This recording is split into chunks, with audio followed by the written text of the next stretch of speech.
The ingredient I couldn't ignore. Hi, I'm Amanda, founder of SMOOoZE. If you've watched the last few episodes, you'll know I keep talking about SkinWear. Not another routine, not another trend, just products that quietly earn a place in everyday life.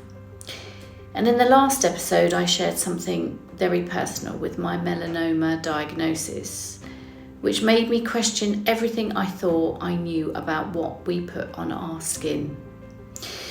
Today, I want to take you a step further because there's a question I get asked a lot. Amanda, what made you choose the ingredient you did? Now, I've spent over 30 years working with skin. I've trained, I've treated thousands of clients. I've used professional brands, luxury brands, clinical brands. I've watched ingredients come into fashion and quietly disappear. Every year there seems to be another miracle, another breakthrough, another trend, another promise that this time we've finally found the answer. But after 30 years, I've learned something very different. Trends don't always stand the test of time. When I started creating SMOOoZE, I wasn't looking for something fashionable. I was looking for something that made sense.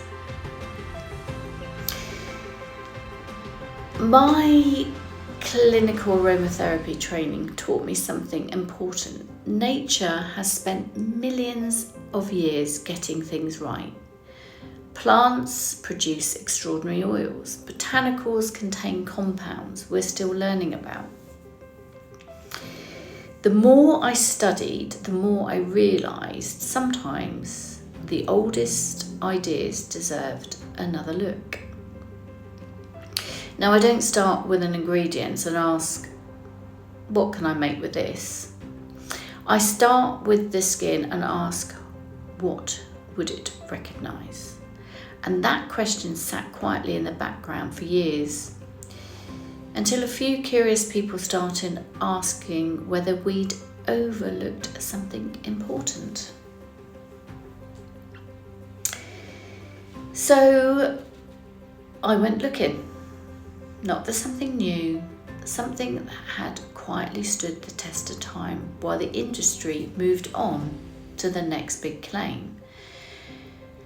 Something that had once been completely ordinary and had somehow been forgotten.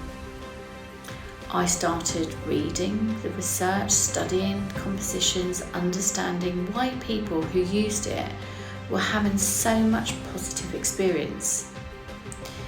It wasn't hype that convinced me, it was curiosity. And once I started pulling that thread, I couldn't stop.